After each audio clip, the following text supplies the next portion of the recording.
Hey everybody, this is Ian and Chris here. Fresh off the press from checking out the new release of Wonder Woman, or should I say godlike Wonder Woman. Well, alright. Yes. Apparently, what's up everybody? So yeah, we are going to review this movie, much anticipated. Did it suck? Did it not? Was it a piece of garbage like it was said? Or is it great, like many others have said? So we're gonna do some non-spoilers. Then we're going to do some spoilers. We're going to rip right into this thing. So non-spoilers first. Ian, overall, your opinion of this movie, overall. Yeah, overall, my take of this, and I looked at this through two lenses, mainly. One is an origin story, two through what we know about Wonder Woman from DC Comics. Now, I've never been a dedicated Wonder Woman fan, but as far as what they've chosen to do with the narrative, the different things they tried to explore, and what they looked at, this one didn't feel to fumble around as much as like some of the stylish choices, like Batman vs Superman, some of the other DC films. As an origin story, yeah, you know what, it tells what it needs to tell, and I think that's done right. So cool. No, I agree. Origin story, yes. Standalone movie, I thought it was great as a standalone movie. Mm-hmm. As a larger part of the DCEU, there's some problems here, I think. But overall, I had a really good time with this movie. Yeah. We'll go into some of the other things. There's pros and cons, obviously. But I came away, if I'm looking at it by itself, this was a really good movie. I really enjoyed myself watching just about all of it. Really enjoyed it. Yeah, and I think one thing that makes it solid is it's a good journey piece. I think this does something that the Superman movies couldn't quite. You know about at least a little bit about the destruction of Krypton and Clark, Kent being reared and whatnot, but he doesn't walk through as many doors, I think, as Wonder Woman does here, which is good. You start off based on her home, her growing up, Mascara, and then her larger entry into the rest of the world, how she deals with, or how she doesn't deal with conflict and everything else. So there's a lot of, in that regard, there's some really good moving parts here. I really like how from start to end of the movie, you really feel like you've gone from one place to another. You don't feel like you stalled. And that's one thing I struggle with some of the other earlier DC films. I felt in some of the suit movies, I didn't move that far. So no, I would half agree with you. You touched a little bit on overall flow of the movie, which I agree. I think it flowed great. The storytelling pace is really well done. Especially in comparison to the only other solo movie we have, Man of Steel, which is, I think, pushing 3 hours. This one, I think, goes a little bit over 2. Yeah. And it does, Man of Steel does drag. This one has a nice, good pace to it. Mm-hmm. Editing was very well done as far as that goes. They tell the story very well. I wouldn't agree, though, that we get a larger or more in-depth story than we did with Man of Steel, though. I would disagree with that. I think we got a lot of pieces to that too. This one was definitely more refined, though. In that regard, there was definitely lessons that were learned. No, but as far as taking us through her history, the mythology, it was really done well. I would say that touching more on that, they had a lot of different things to try to get past to the audience as far as the relationship with her and Steve, Chris Pine's character, relationship between the Mascara and the rest of the world. Yeah, they tell that really well. They do a really good job of throwing you into this mythology, this history with this character, with where she's from, the whole Amazonian women. They do it really well. That could have been really awkward. That could have been really disjointed, but it wasn't. Amen to that. I do want to highlight this real quick. You mentioned Chris Pine. Can I just say how happy I was to see Chris Pine in this film? Better. It's better to see him in this than instead of not that he's bad in the Star Trek movies. In fact, he's probably one of my favorite parts of him. But good to see him doing something else. It is. This is someone that we've really sort of defined as lately, at least, as James T. Kirk. Lens flares and all. But there was sort of a Chris Nolan-esque element here that we also saw. Gosh, I'm so bad with names. The actor that does Montgomery Scotty. Same deal. You know, he sort of followed Pine a lot. So in a way, I kind of chuckled. It's like we got this like miniature Star Trek plug here, and I like that. You know, Nolan had this way of carrying over a lot of his similar actors in different films together, and I always like when I see familiar faces blending. Good stuff. So, what were your favorite parts of this movie? Again, non-spoilers. As far as for favorite parts, I want to highlight one little chunk of action that I just love earlier on. You might remember this before one of those, before she shattered one of those towers, when she was in one of the war scenes. That was probably one of the best knee checks I've ever seen. There was one last soldier left that just got gut checked with the knee and just got sent flying out of a wall, right out in the middle of the city plaza. That moment was like I felt that hit. Like that was good. That was really good. To step a little bit outside of Michael Bay explosions stuff.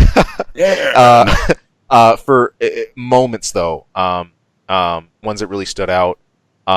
When she's really challenged to question herself and what she's been brought up with, when confronted with new truths. In reality, there's this moment of this real conflict. She's really forced to make a decision of what's her mission, what's her role, how she wants to move forward with that. I like that conflict, and I think too some of the earlier elements of really trying to really awkwardly fit in with society with all her naivete and everything else. They do a really good job of that. Yeah. Again, that could be really kind of horrible to watch if it's done wrong. They do a really good job of that, especially under the context of the view that we get of this movie, which is in most part from Diana and Wonder Woman's perspective. They do a good job of putting you in that place, understanding where she's coming from as she's learning this world. And I don't think it hurts at all that we're 100 years in the past either. That's a world that we're kind of, we know of it, depending on how much of a historian you are, but we're kind of seeing a new world ourselves. Yeah. They do a really good job of that. The action was great. I've got some issues that I'll bring up in the spoiler section with some of the action, but it was pretty cool. There seemed like, sometimes it can seem like they're doing a lot of cliche things, action and such. I don't think that was the case here. It seemed like there was a style that was put into the movie as far as the action goes from start to finish, and it stayed that way. I think the action was the best. The storytelling overall, again, I'll point to Gal Gadot and Chris Pine. I think they worked really well together. Yep. It's a great story overall between the two of them. The storytelling in this was fantastic, and definitely one of my favorite parts of it overall. I think we said this before the show. I thought the editing was great. Yeah. I'll point to it was just a smooth story from start to finish, something that we definitely weren't used to from these DCEU movies. For sure. Right at Batman v Superman. That, again, is the example of what you don't want to be doing as far as disjointed and just awkward storytelling. No, it was great. The action was great. The characters were great. For the majority of this movie, I can see why it's got as high ratings as it has. I just checked it out before we started recording. 94% from reviewers, Rotten Tomatoes, 93% from audiences. They're loving it. Good stuff. I don't quite feel the same way though. But we might as well. Let's. What are some of the things you weren't a big fan of? Yeah, as we before we hop in full spoiler territory, things that I didn't go along with as much. We were talking about this before the show too. So there were a lot of pushes to say, okay, she does have powers of flight. If you remember back old school Wonder Woman. That is pretty much a giant spoiler, by the way. Oh, come on. That's not... Come on. Well, that was one of the questions that we had before we'd seen this movie was, can she fly? Yeah, it depends which Wonder Woman you're looking at. The old school, some of the pre-crisis Wonder Woman comics, you had her gliding on air currents, things like that. Then you even had the invisible jet. Invisible Jet. And I wanted the Invisible Jet. Those were always so awkward. Was that from the cartoon, or was that from is that from the comic? You're more of a comic fan of Wonder Woman than I am. Yeah, but both. DC fan. Is it from both? Yeah. Is it actually comic canon? We've actually seen it in both. So. All right. But that's horrible. Yeah, I was really curious where I was going to stand. But so okay, that gets established, and then we have this weird, just stiff moment near the end of. And this is strange to overall the question of what has she been doing over the years. And, if you're coming out of Batman vs Superman, especially, it's pretty simple to view her as a rather disconnected character from everything else that's going on. She's not mentioned in Man of Steel. She's not mentioned in Batman vs Superman or anything else until she seems like news to Bats and Superman when she shows up, frankly. But here we have a case that sort of implies, she's been active. Intercepting, participating in the things of the world, crime happenings, but we got no evidence of that beforehand. So I thought that was kind of awkward, saying, okay, how much or how little involvement did she actually have? And then there's this, her two-flight part at the end was kind of chunky and weird. Right. Oh, I agree. That's why I say as a standalone movie, this was great. Yeah. As far as this connects to the giant puzzle that is the DCEU, it doesn't quite fit right. And you brought up the biggest reason, which is the confusion of the motives of this character. We're led to believe in our first introduction from Batman v Superman, this is someone who's disconnected from the rest of the world, just kind of doing her thing. This movie implies that she's been doing the opposite. Right. I'm not going to say too much about that here. But I agree. I think that's a big disconnect. I think this movie, and we'll go into this in details and spoilers. It jumps the shark in the last few minutes, the last 10 minutes or so. Definitely. Yeah. I mean, part of what was so interesting about Wonder Woman in the DCEU is they're very ambiguous about her origins and about her power set. Yeah. And it takes a sharp turn up until at the end. It does a good job of keeping you wondering, and you're going to learn. You've obviously learned the origin story, right? And you're going to find out how powerful she is, but it really just takes a very sharp turn. It's inconsistent in a couple areas. Exactly. It's very weird in that regard, and it is a bit. It takes you out of it. But again, this goes into more of as a single story. I think this is actually fine. Yeah. Putting this in this DCEU, this does not work from what we've seen before.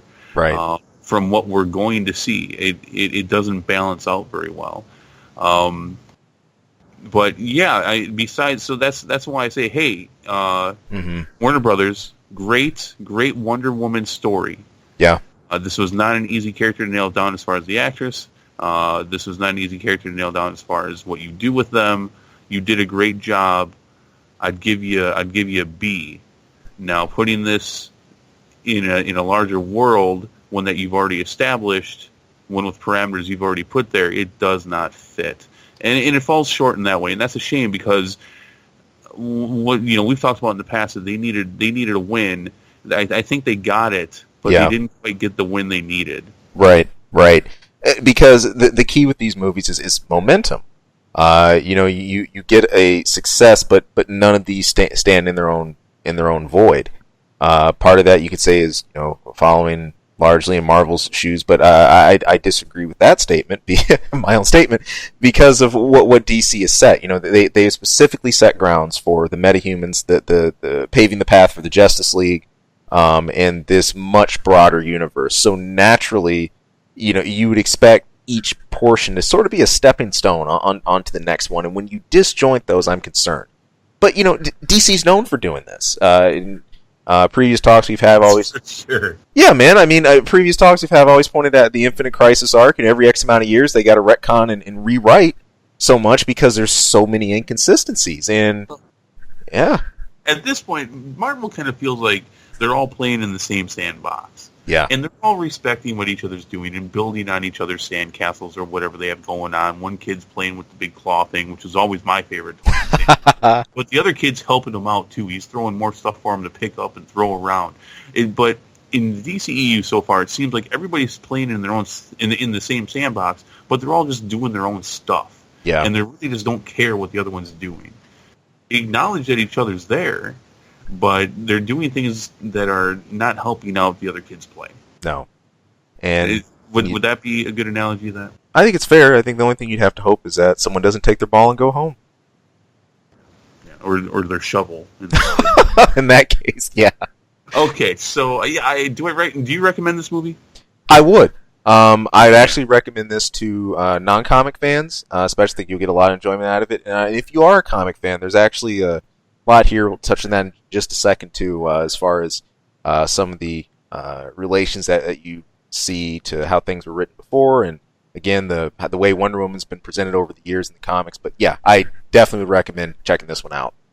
I recommend it as well. What we haven't touched on too much is that this is a great story of this person who's coming from this strange world, this strange land, who has all these powers or abilities that are beyond the world she's going into, but there's still something terrifying happening. She thinks that she has the answers to solving this and finding that she doesn't know as much as she does, while at the same time learning exactly what she's capable of. It's a great story in that capacity, and building on both the triumphs and the failures that go on through it. A great growth story as far as that goes. In standalone, again, that works very well. Does not work so well when it comes to adding in what we're supposed to already know from the DCEU. But if you look at this as a standalone movie, which was going to be very hard for them to do, obviously the most biggest budget and well-known female superhero character, they nailed that. That was a home run. They've definitely done this justice. And mind you, another reason I tip my hat to Warner Brothers too, I have never had a very vested interest in Wonder Woman as a character. In fact, some of the old origins I found kind of bland, but Right. to take a very loose formula like that and pin it how they've done, that's a good job. Yeah, no, granted, this is kind of a very old-school, cheesy character. And starting from Batman v Superman, I think you said she is the highlight of that movie for you. She's definitely one of them for me. Yeah. They gave a great introduction, and they ran with it. They did a good job. Okay, so we'll give a full 1 out of 10 rating at the end. Yep. But, all right, so we're going to go into spoilers. Woo! All right. Our cat's out of the bag. Oh, you already gave away the flying. Oh, come on! That's not a spoiler. That's not plot. Okay, we're going to be all over the place with this. And, because of spoilers, we're probably going to focus a bit on the negative here. Yeah. What the crap? Let's go for it. We talked about this before we started recording. I love this movie up until the last 10 minutes. It jumps the shark. It's crazy. It's nuts. I'm very upset. I'm very upset with the fact that this does end up so disjointed from the DCEU because they create her into this godlike character. Now, that being said, I'm not a big fan of her from the comics. I don't follow the DC comics a lot. I mean, I know she's been around for 70 years or so now. Mm-hmm. She's been around for forever, and I know that at some point she's been godlike as far as her powers go. Right. I also know that's something that's been corrected a long time ago. Right. Exactly.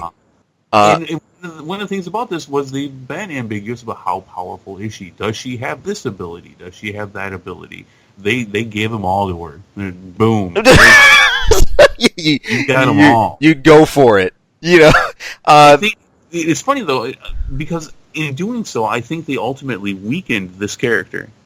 Yeah, this is an area where you have to be... I hope DC would have been way more wary about going so carte blanche with. Giving Wonder Woman just this complete access to godlike power. It's a bit of a concern because... you've already set up this origin with Mascara and her training and everything, and and it's funny because it's something that everyone else but Diana was clued in on. The whole time throughout her youth, Right. her mother and the generals and everyone else, they're always telling her, "You're more powerful than you think you are. If you just focus on what you're doing, you can achieve amazing heights." And she never had no idea what they were getting at because she was never told her true origin. And it's something that was just shrouded from her, even up to her leaving, and to the point where she would have to be permanently exiled from the scare. They still refused to equip her with that kind of knowledge, but this opens up a lot of weird holes. Her power set, from what I've always seen, the way I've always understood it is, it was bequeathed. She was blessed with those things. She was not just the artifacts like the bracers or the shield and whatnot, but like Hermes blessed her with speed. Like, she always had this connection to like the Greek pantheon, but she wasn't an outright god or like goddess. Like, she's never the type that I expected to go flying around just blasting massive beams or doing crazy concussions. It was cool. She can do that. But she can. She can literally do that. But she can. And that's... Why does she even have the shield? At this point, you don't even... it like you said, the biggest thing that sort of discredits all this is like, okay, if you're stepping into godlike territory now, you're really undercutting that warrior element. She has amazing martial skills, and actually part of the really cool, consistent action about this whole film is following that flow of the type of martial training that she learned. It's been all about the discipline that she learned, Skara, the Amazonian ways, the techniques. You got that. It's kind of like what Superman does. It's like, why does he need to know martial arts? The guy can, punch you to the moon. So what's the point of learning how to do an efficient kick or control your breathing? It's almost like a wasted exercise. So, I mean, here's what we have now with the DCEU. We have Wonder Woman, who is basically a god, who is actually even referenced as a god. Yep. In this movie. Yep. Who can fly, who has super strength. We'll say durability. Yep. Much stronger durability than most people. Although this confused me because she got injured earlier in the movie, and then, I mean, look, I know she's like we talked about this before we started recording. She's deflecting a lot of that stuff with her bracelets, but there's enough splash damage going on through the volcanic damage that Ares is throwing at her, where if she should still be fried to a cinder. Yeah, it's just like it's so much AOE going out. I mean, right. So it's very confusing in that regard. Which this almost seems like something that DC does, though. Yeah. Which I think is part of the problem. We've seen enough of this now. It's like, okay, well, so Marvel's very they try to stick by a set of do's and don'ts, where DC tends to like, all right, it's time for all the shit to hit the fan. Yeah. And it doesn't really matter what's going on. Which I guess from a storytelling aspect is fine, but you're jumping the shark again. Like I said, you're jumping the shark here. You can't do that again now. No. And it's when you're building this larger world, you've got to go by a set of rules, and it takes the audience out. It kind of took me out. That whole last 10 minutes with Ares and that fight is just ridiculous. But I liked the fact. So you had Wonder Woman who is super strong. You can tell just from Batman v Superman, super strong, super durable, able, very brave, very courageous. But is she? Is she? I don't think she is now. I don't think she's invincible, and she's a god. At least you can at least take that from this movie that she was, because she didn't know how powerful she was. But now, from Batman v Superman, she's not brave at all. Yeah, it ties into some of the negative side of things too. Well, first of all, with the build of her powers, as you said, she's injured earlier. Later on, you have volcanic level damage going on. There's not much of a progression to tell us what's the check here, either internal or external, that we know that she's increasing to this point. There's just sort of an instant recognition that this is what she is. Whereas it's sort of confusing if you're looking at what's established already. If anything, our attention is more directed on the artifacts rather than her. We understand she has amazing martial skills, speed, and everything like that, but the way everything is ratcheted to that next tier, I think it gets a little damaging. Well, so yeah, I mean, so then you have Superman. These two can't help but be compared now. I would say that they would be different and not in the same category, but they are now. Right. They're basically gods. You have Superman who is untrained, right, in large part, who deals with, at least in the DCEU, who deals with the struggles of how he was brought up, the way he feels about things being brought up as a person versus the abilities that he has being a Kryptonian. But you have a completely different scenario here, where you have a Wonder Woman who's an Amazonian, mm-hmm. Who grew up with these strict rules as far as honor and integrity and living that kind of life going into this world. And it's like they're on opposite paths, but they're both kind of the same thing. And I find her story a lot less interesting now because of that. I was coming into this thinking that she's this person of integrity, this warrior, right? But the fact that she has godlike powers now, like I said, I think that weakens the character overall. Yeah. Where Superman's struggles come from within, which I thought was compelling for him. Yeah. Yeah. And I think this just feels very watered down to me now. No, I agree. It opens the larger question for how that'll be addressed in Justice League or the rest of the feature movies coming up, or how she'll be tied into the rest of the compilation.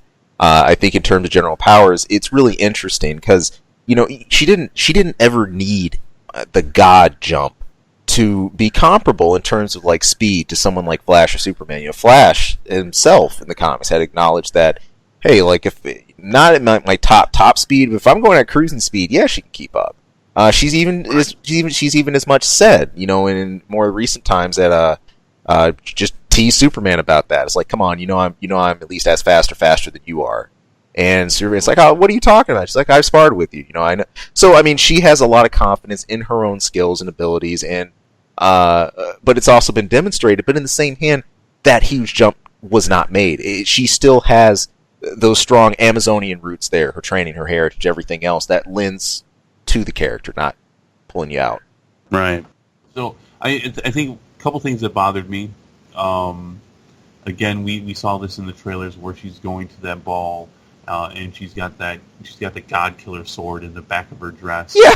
Ridiculous. Yeah. I was hoping that would just be gone. But not only is it there, but she dances with one of the villains who's got his arm on her back. Doesn't say, what's with the giant ass sword? What? Did you notice that too? Yeah. that threw me off. The one scene where she gets thrown up to where the sniper is and the whole second floor crumbles down. Yeah. And then you see her a second later, not even a speck of dust on her. Nope.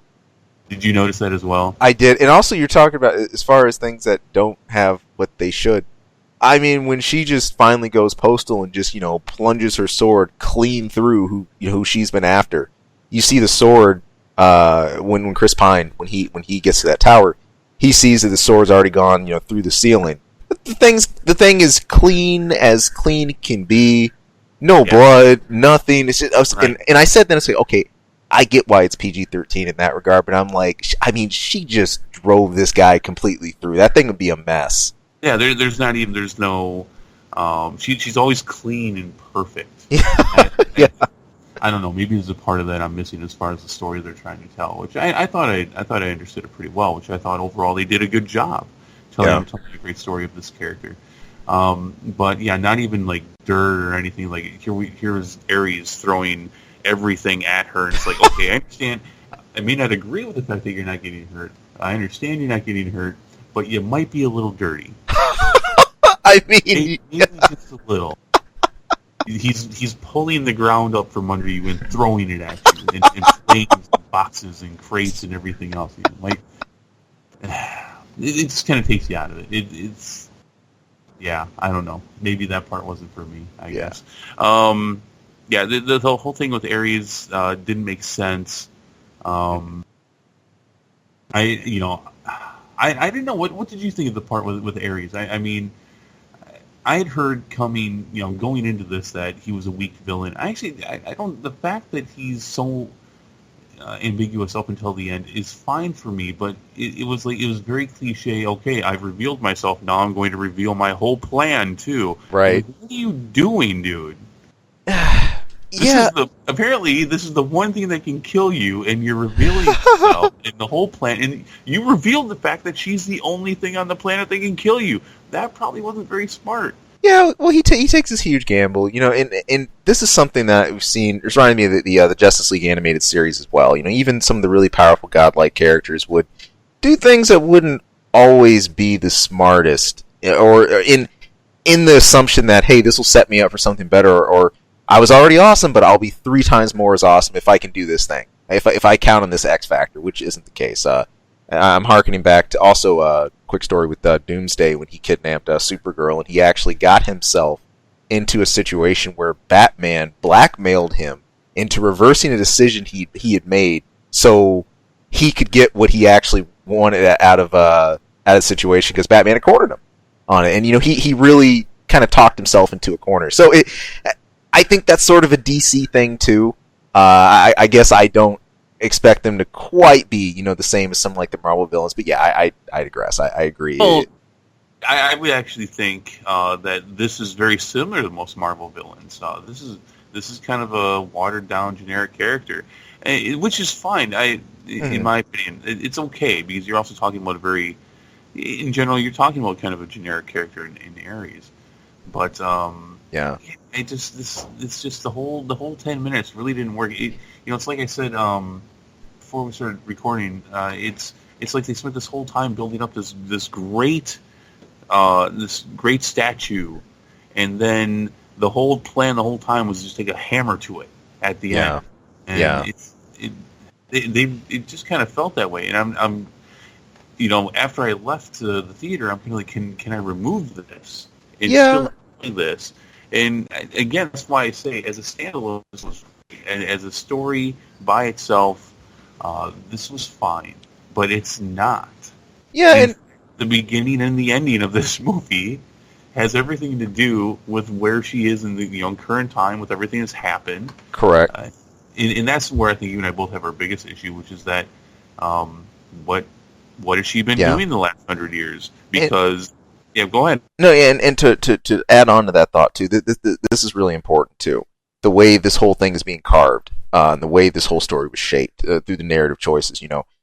Chris Pine's character he's sort of used as this, I think, a really good vehicle to sort of. He's really one of the forces that helps kind of destabilize her world, but stabilizes it too. Stabilizes that he's sort of her guide as she gets there, but in the same hand, he's his representation of everything that she didn't know. Now, it's interesting because that character, Steve Trevor, actually did appear in the pre-Crisis arc, Wonder Woman, and he actually was a long-running boyfriend of hers. That's my understanding, yeah. Yeah, so, with that, with all the cool things they were carving up until that last 10 minutes, the one thing I was thinking as well, kind of questioning too, is like, what kind of canon are they trying to create? Because, they're taking some of these old elements from pre-Crisis, mixing it with like post-crisis power sets and amping it even further, I'd argue. So it's really this potential new direction they could go in.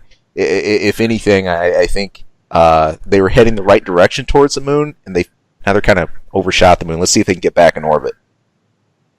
Don't know. Well, they have not. This DCEU has not shied away from killing characters from canon. I'm trying to remember the guy's name right now. It's leaving me. But in Batman v Superman, they killed what's his name, the photographer from the Daily Planet in like the first 10 minutes. Oh yeah. Trying to remember his name. Shoot. Got me. All right. Well, I'll find it here as we go along. But so yeah, they have no problem doing that. And from my perspective, Jimmy Olsen. There it is. There you go. Jimmy Olsen's dead, if you didn't catch that, by the way. And you wouldn't have known it unless you saw the credits. Mm-hmm. Actually, I think in the extended version, don't they say something more about it? It's not completely ambiguous like it was. Right. It's better clarified. Yeah. But yeah, so that kind of bugged me. But for as far as this goes, in fact, that's something I'd heard about, is that you're going to see a lot of the characters from her comics and such, a lot of supporting characters in this movie. Yeah. but that I thought was okay because she definitely comes across as a loner and living in solitude in Batman v Superman. So Definitely. I was okay with that. Okay, they're from 100 years ago. Obviously, none of them are still alive. Right. So that I thought that was okay. Yeah, so that was our biggest question. I think our biggest gripe was, okay, so this movie definitely leaves you thinking that Wonder Woman's been fighting crime and bad guys for the last 100 years. Right. But Batman v Superman clearly says that she's not. Yeah, I don't get it. It's bothering. If you care about what they're building here in this extended universe, I think it is a bit troublesome. I'm starting to wonder at this point if this is how the DCEU is going to go. Because we still have Aquaman, Cyborg, and Flash coming up for solo movies. Right. Are we going to see more of this? When we see the bigger ones like Batman v Superman and Justice League, are these basically more or less avatars of these characters that we're seeing in solo films, where we're not supposed to take them as literally as we've been told that we can in other shared universes? Yeah. Yes, I basically mean Marvel.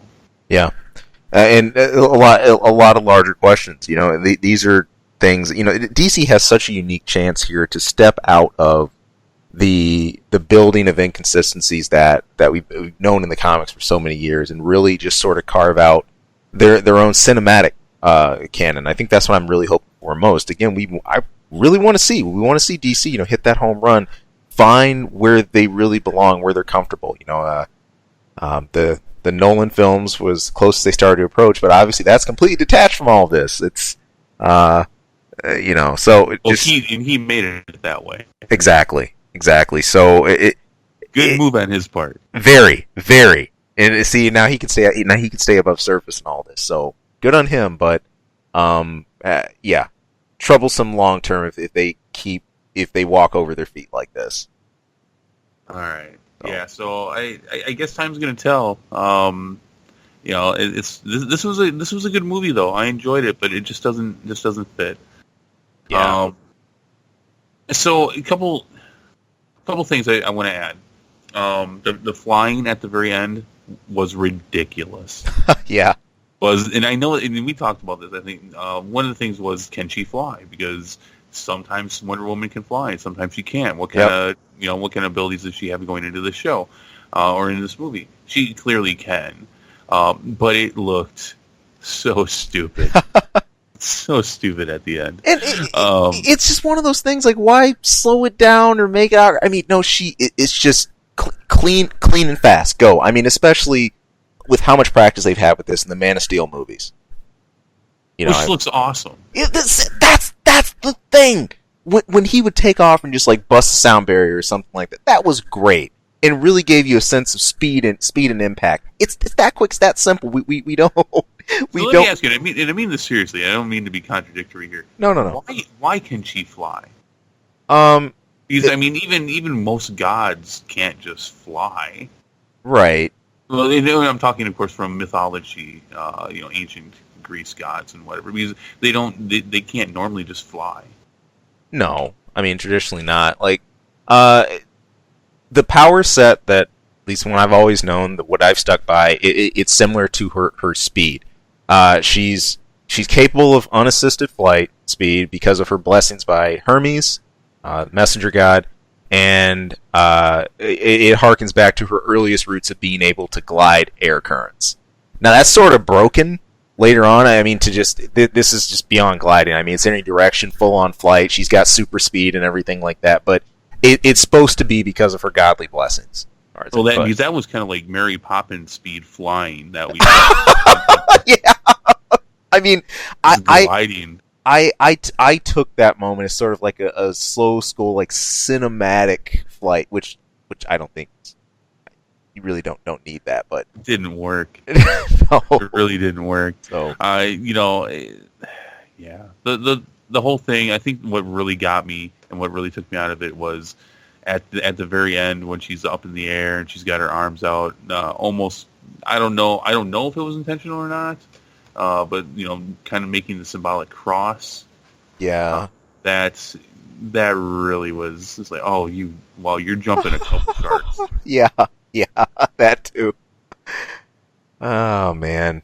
I don't know. Maybe I'm just not the target audience. I kind of thought I was, but maybe I'm not. Right. Maybe that's kind of the whole thing. But overall, despite my feelings on these things, this was a fun movie. Yeah. It really, like I said, they needed a win and they got it, but it doesn't quite fit the way that it should. Yeah. No, too true. So, more to come with the rest of the movies, but this did my heart good to see a solid DC pitch like this. So 1 out of 10 Lassos of Truth, which by the way was awesome. Yes, it was. Truth. What would you rate it? If I was to rate this one out of 10, man, you have to take this. You can't say as this individual movie. No, I'm not. Or DCEU. You have to take it as a whole. Because this clearly is in the DCEU. Right. It begins and ends there. So right. So as a whole, I'm gonna give it. Can we do 0.5s? No. Yeah, you can do 0.5s. I'm gonna. You can do like a 0.33 if you want.